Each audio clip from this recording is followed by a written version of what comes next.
and this has been on my mind, oh, easily over a year and a half. Came up with this theory, and why you guys never see it in my collection. What's going on, YouTube?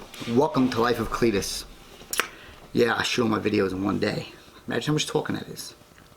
Talk a lot, they say. And that's where this theory comes up with why you should not buy the DC and horror Chase Funko Pops. I put a lot of work into this over a year and a half ago. Never shared with you. Let's go.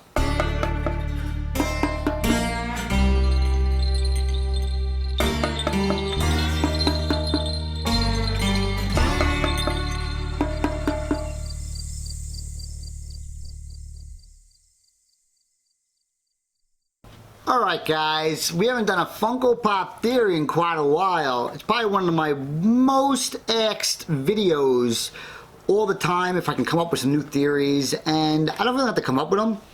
They're basically here, and it's just me just actually putting them together and presenting them to you. So I'm going to load up right now the DC Funko Pops that are Chase figures that people have always gone after. This theory actually all came together when I used to hang out with my buddy Ray.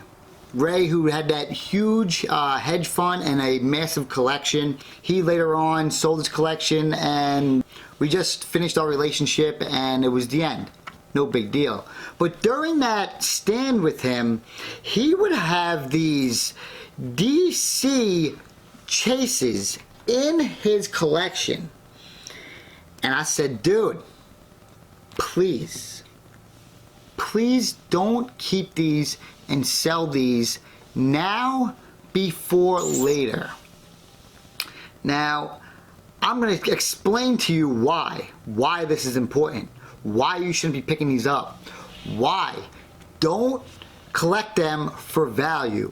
The thing that I've learned about these Chases and Chases in general is if they ever get re-released or onto the market again, if it's a good Chase, it usually goes right back to its value where it was. So I'm waiting for this thing to load up, and let me get back to you so I can bring these things into my life. Sure is a lot of Chases. Man. So when were these released? I'm going to start reading them off to you guys right now. The Flash, number 10. Superheroes, Heroes line, Chase, valued at $130. 1 in 36, 2010. Next up, we have the Metallic Chase Wonder Woman. Number 8 in the Pop Heroes line, 1 in 36, rarity. DC Comics, Chase, 2010. Next up, we have the Metallic Superman Chase. Trending value, 110 bucks. Number 7, released in 2010, and a 1 in 36. Next up, we have our Joker.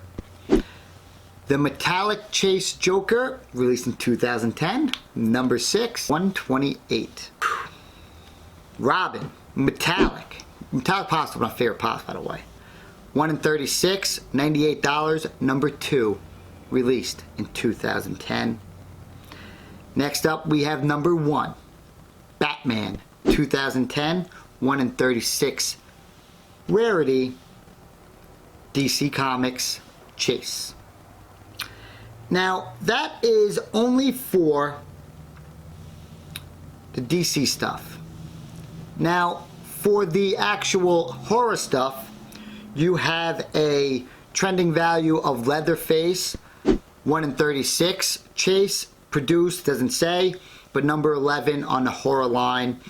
Then you can scroll down to the actual Freddy Krueger Chase, released in 2011, 1 in 36, number 2 in the line, trending value, 49 bucks. We do have the Jason Voorhees glow-in-the-dark Chase, the Chase that I actually own in my collection. 1 in 36, 2011 release, $97. There's a reason why I'm telling you guys all this. Beetlejuice, 2011 release, 1 in 36, $145.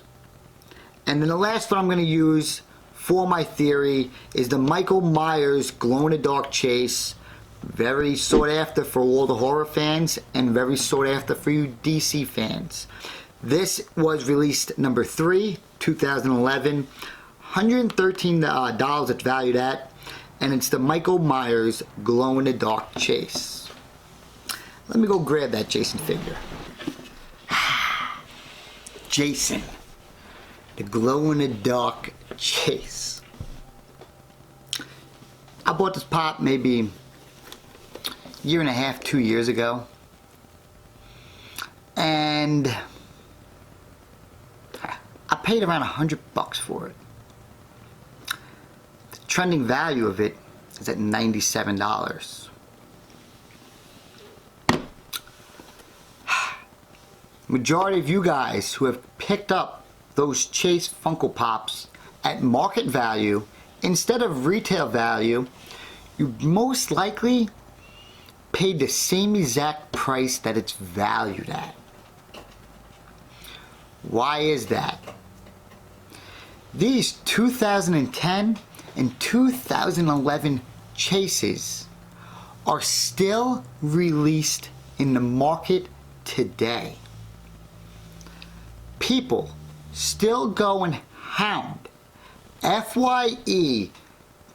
When I used to be part of a lot of Facebook groups, till I get banned from some of them because I speak my mind, of people stating that these people have been waiting there day in and day out, searching through their pops every single day so they can find that 1 in 36 variant of the Chase figure between the horror Funko Pop line and the DC Funko Pop line.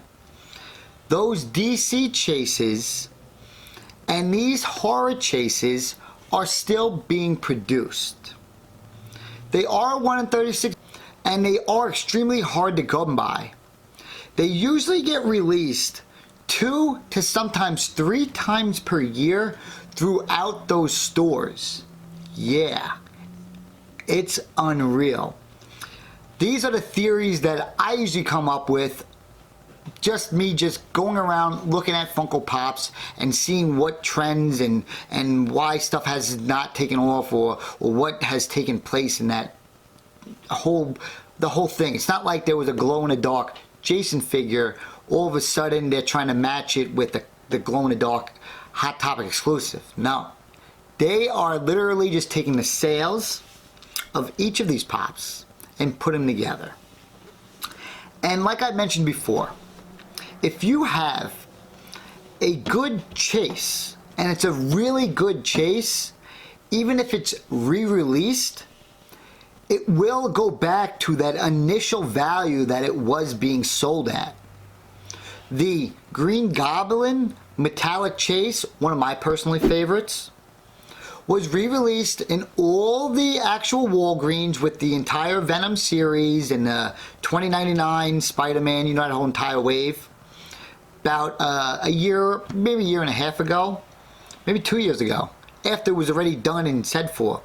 And I paid $50 for that Chase metallic Funko Pop, Green Goblin, one of my personal favorites. Which, I'm not even gonna, I have him, he's out, he's actually pretty easy to access.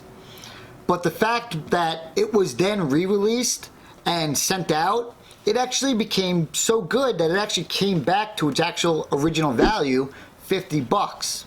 The same thing happened with the one other Chase figure that I actually really like in my collection, the Punisher. The Punisher chase is by far one of the best chases that came out that year, and it got a re-release because they got restocked everywhere. It didn't even get re-released, it got restocked. And all of a sudden, that figure went back to its original value. I'm sad and sorry, but proud to actually come up with this theory that really does make sense, and my only disappointment is not ever sharing this video with you guys. Be aware of this. You don't have to share this video. but comment below what your thoughts of this entire theory is. Does it make sense? Does this 2010 or 2011 release deserve to be vaulted? Or it's just one of those Funko theories that's never been told? Hammer out. Boom!